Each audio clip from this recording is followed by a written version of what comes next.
Hello दोस्तों, कैसे हैं आप सब। आज हम डिस्कस करने वाले हैं एक स्ट्रेटेजी जिससे कि सेकंड ग्रुप हम कैसे क्लियर कर सकते हैं।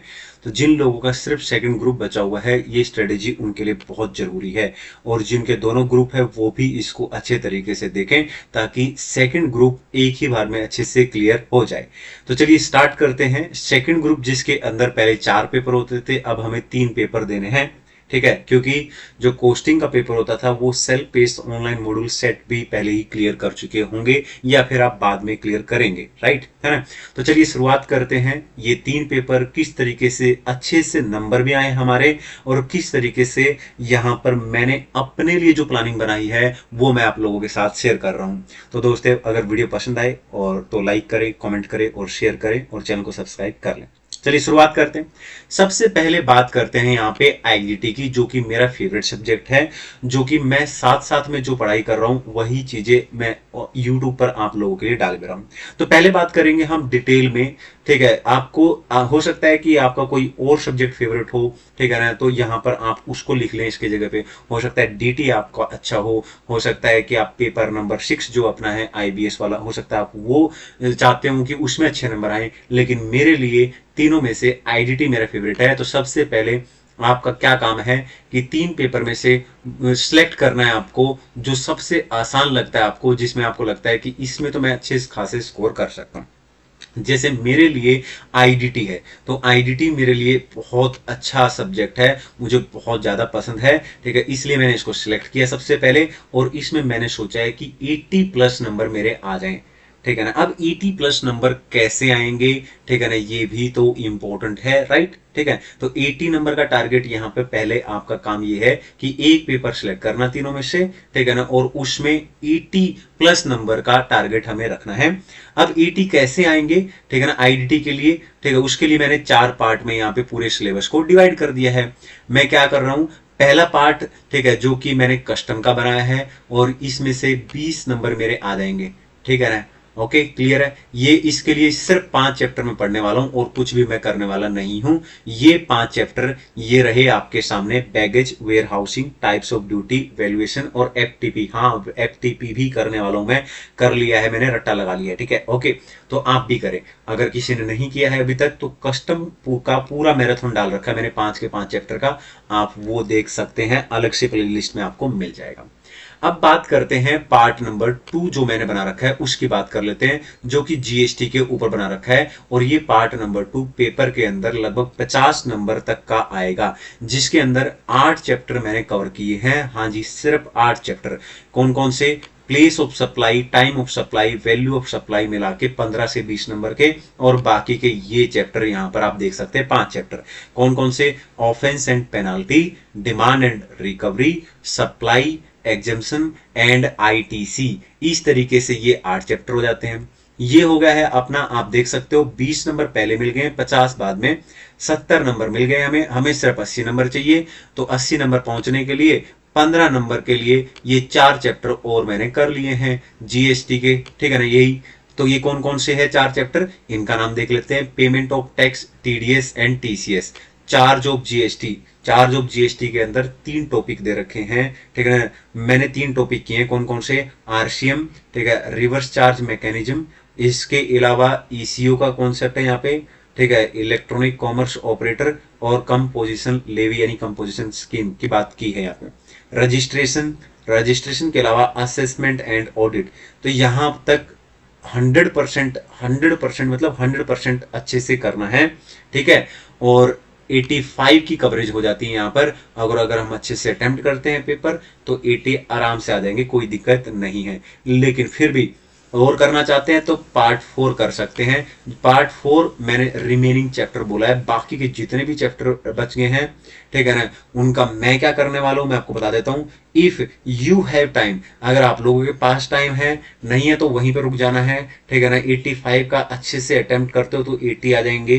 ठीक है ना, उसके अलावा अगर आप और अपने आप को कॉन्फिडेंस देना चाहते हैं, सोचते हो कि नहीं और कॉन्फिडेंस चाहिए, मैं यहाँ पे ओवर कॉन्फिडेंस नहीं बोल रहा हूं, मैं कह रहा हूं कि एक्स्ट्रा कॉन्फिडेंस चाहिए आपको, तो फिर आप रिमेनिंग चैप्टर भी कर लें। ठीक है, रिमेनिंग चैप्टर कर लें, क्योंकि इस सब्जेक्ट के अंदर हमें अच्छे नंबर लेने हैं ताकि हम अच्छा स्कोर कर सकें। तो क्या करेंगे, if you have time only understand करना है, ठीक है ना, पहले ये बाकी के जो चैप्टर हैं इनके नोट्स पढ़ लेने हैं और स्टडी मैट के टेस्ट योर नॉलेज के क्वेश्चन बना लेना है। इसके अलावा फालतू इसमें कुछ करने की जरूरत नहीं है।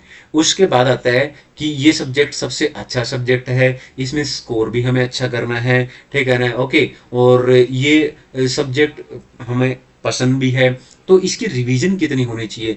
किसी भी सब्जेक्ट की 3 बार रिवीजन होनी चाहिए, ठीक है ना, एटलीस्ट उस सब्जेक्ट की, खासकर जो जिसमें आपको हाई स्कोर करना है, ठीक है ना। तो मेरे को इसमें हाई स्कोर करना है, तो मैंने इसके 3 रिवीजन रखे हैं यहाँ पे।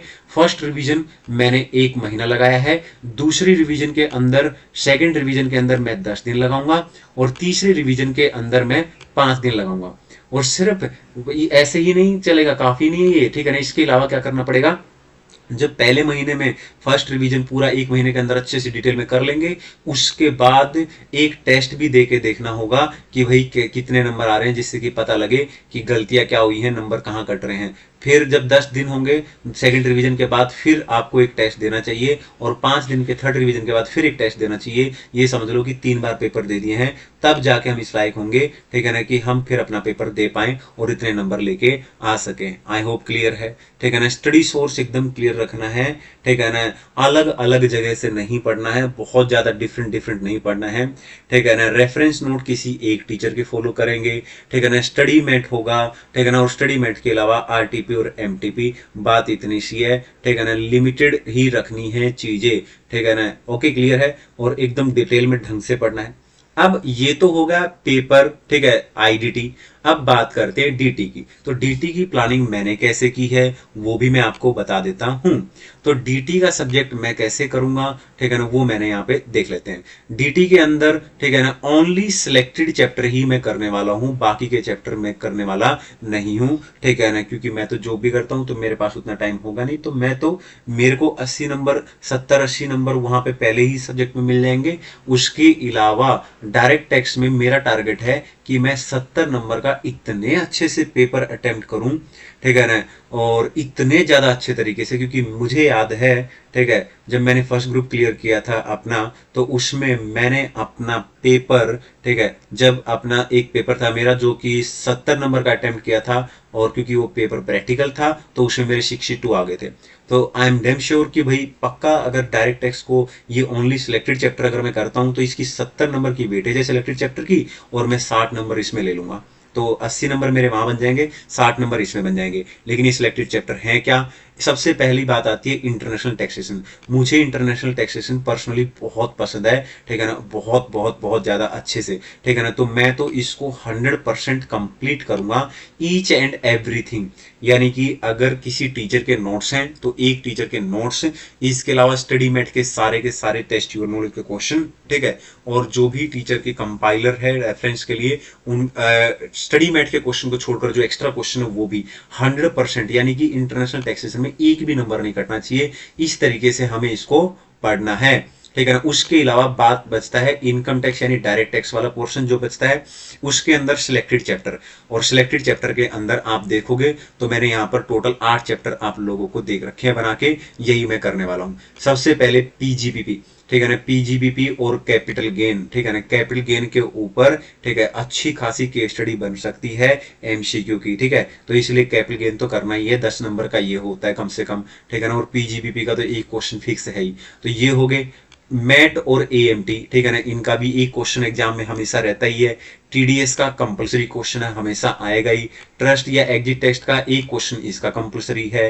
पेनल्टी का, ठीक है ना, इसके अलावा टैक्स रेट। देखिए जब भी टैक्स रेट की बात करते हैं तो ये चैप्टर नंबर 1 होता है नॉर्मली, ठीक है ना, और इसके अंदर कई सारे ऐसे सेक्शंस होते हैं जो कि एग्जाम में बार बार चेक किए जाते हैं। तो टैक्स रेट बिल्कुल नहीं छोड़ने हैं, ठीक है ना। और टैक्स का रेट का मतलब मैं सिर्फ ये नहीं कह रहा हूँ कि स्लैब रेट्स याद होने चाहिए, मैं बात कर रहा हूँ जो इंपॉर्टेंट सेक्शंस होते हैं, ठीक है ना, उनकी। आई होप क्लियर है। तो ये 8 चैप्टर मैं करूंगा, ठीक है ना। इसके अलावा ये हो गया मेरा इंटरनेशनल टैक्सेशन, और ये मेरा हो गया डायरेक्ट टैक्स, यहाँ पे खत्म, मैं नहीं लगाने वाला हाथ कुछ भी, ठीक है ना। 70 नंबर का पेपर हो गया मेरा, यहाँ पे मैं पेपर अच्छे से जाऊंगा, जो मुझे आता है, ठीक है ना, इंटरनेशनल टैक्सेशन पूरा एक एक नंबर मैं वहां पे लूंगा उसका, ठीक है ना। इसके अलावा ये जो चैप्टर करके जाऊंगा इनका एक एक नंबर मुझे आ जाएगा, तो मैं 70 नंबर का पेपर अटेम्प्ट करूंगा और मेरे 60 बन जाएंगे। अब बात आ जाती है तीसरे पेपर की। तीसरा पेपर बहुत ज़्यादा आसान है लोगों के लिए, जो लोग स्पेशली दोनों ग्रुप एक साथ दे रहे हैं उनके लिए बहुत आसान है। लेकिन ये जो तीसरा जो पेपर है यहाँ पर, यानी कि सेकंड ग्रुप की बात कर रहा हूँ मैं, जिसे हम पेपर नंबर 6 बोल सकते हैं, ठीक है, आईबीएस, ये मेरे लिए उतना आसान नहीं है, ठीक है ना, लेकिन मैं इसको एक प्लानिंग के लिए करने वाला हूँ, क्योंकि मेरा फर्स्ट ग्रुप क्लियर हो चुका है और मेरा फर्स्ट ग्रुप मैं पहले ही क्लियर कर चुका हूँ। थोड़ा टाइम गैप हो रखा है बीच में due to some personal reason, ठीक है, फैमिली इशू की वजह से और सम प्रॉब्लम की वजह से। तो अब क्या है कि ये पेपर कैसे करें, सवाल ये है। तो मुझे तो इसमें ज़्यादा नंबर लेने नहीं है भाई, मुझे तो लेने हैं इसमें सिर्फ 50 नंबर, ठीक है ना। तो मेरा तो टारगेट है कि 40 से 50 के बीच में आ जाए, मुझे कुछ नहीं करना, ठीक है ना, 50 नंबर आ जाए, बात खत्म।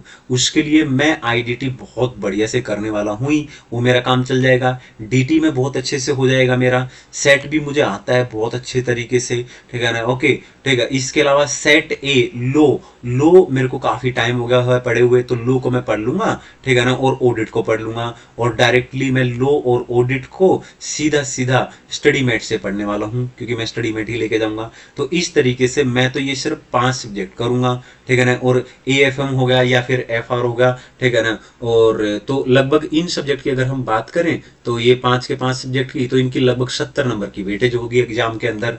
समझ में आया क्यों? 5 सब्जेक्ट की वेटेज लगभग 70 नंबर की होगी। तो अगर मैं 70 नंबर का पेपर अटेम्प्ट करूंगा तो ऑब्वियस सी बात है 50 तो कम से कम लेके ही आऊंगा मैं। तो 50 लेके आऊंगा तो मेरा तो काम चल गया, ठीक है ना, है ना। हर पेपर में 80 नंबर थोड़ी ना मेरे को चाहिए, ठीक है ना तो मैं उतना पढ़ाकू टाइप हूँ भाई, ठीक है ना, लेकिन हाँ जो है यही है ना। तो आईडीटी में मैं कोशिश करूंगा कि मेरे 80 नंबर आ जाएं और डीटी में मेरे 60 आ जाएंगे उससे, है ना, और आईबीएस में आ जाएंगे मेरे 50 नंबर। तो मेरा हो गया है यहाँ पर काम, ठीक है ना, 190 नंबर हो गए हैं और हम हो गए यहाँ पे दोस्तों पास। और कॉन्ग्रेचुलेशन इन एडवांस। और चैनल को सब्सक्राइब कर लो, क्योंकि इतनी अच्छी स्ट्रेटेजी बता दी है, अब कॉन्फिडेंस भी आ गया होगा, है ना। तो इस पेपर की तो बिल्कुल चिंता नहीं करनी है। हाँ, जिन लोगों ने दोनों ग्रुप देने हैं उनको तो बिल्कुल ही दिक्कत नहीं है, उनके लिए तो ये सब्जेक्ट बिल्कुल आसान है। वो तो मैं कहूँगा कि 70 से 80 नंबर भी लेके आ सकते हैं इसमें बहुत अच्छे तरीके से।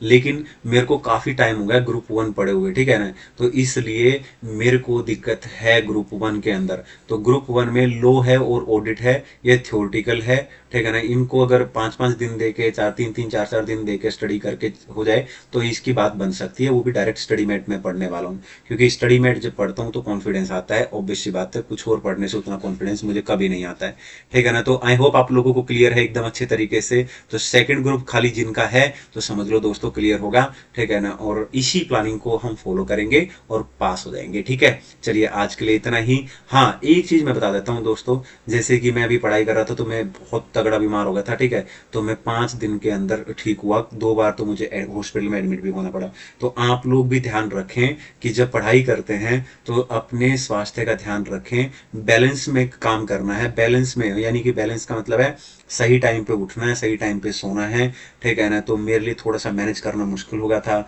सिर्फ संडे बचता था, संडे को छुट्टी होती थी, उस दिन मैं बहुत सारे वीडियो बनाता था, ठीक है ना, यूट्यूब पे डालने के लिए। एकदम बिल्कुल हेक्टिक शेड्यूल हो गया था, मुझे बड़ी दिक्कत हो रही थी, ठीक है ना। फिर मैं पढ़ता भी था, जॉब भी करता था, तो बहुत ज़्यादा काम हो गया था, और जिसकी वजह से कम 2.5 महीने हो गए मेरे को, ठीक है ना। तो मैं सही से आराम नहीं किया था मैंने, है ना। तो इसकी वजह से मुझे लगता है कि मैं काफ़ी ज़्यादा दिक्कत में आ गया था। तो अब कैसे ही लगा लो, शरीर तो उसको आराम चाहिए तो चाहिए, है ना, वो अब बीमार कर देगा वरना। तो आप ऐसा ना करें, ठीक है ना, अपना एक प्रॉपर प्लानिंग बना के चलें, अच्छा खाएं, ठीक है ना, हेल्थ का ध्यान रखें और अच्छे से पास हो जाएंगे, बिल्कुल कोई दिक्कत नहीं है। चैनल को सब्सक्राइब कर लें दोस्तों। अगर स्ट्रेटेजी पसंद आई है तो वीडियो को लाइक करें, शेयर करें दोस्तों के साथ, ठीक है ना। और सेट भी क्लियर करने के लिए, ठीक है, आप यहाँ पे मैराथन डाल रखा है मैंने, आप बस उसको देख लो, ठीक है। आपको अगर मैराथन अच्छा है या बुरा है, अगर ये चेक करना है तो उसके सारे कमेंट पढ़ लो। 100-150 कमेंट आ रखे हैं लोगों के कि भाई एक ही दिन देखा था वीडियो क्लियर हो गया, 2 दिन पढ़ा था भाई क्लियर हो गया। जो भी है आप एक बार कॉन्फिडेंस के लिए वहां पर कमेंट देखें, ठीक है। और नोट्स के लिए आप लोग क्या करेंगे, टेलीग्राम चैनल ज्वाइन कर लेंगे, ठीक है। चलिए थैंक यू, मिलते हैं नई वीडियो के साथ।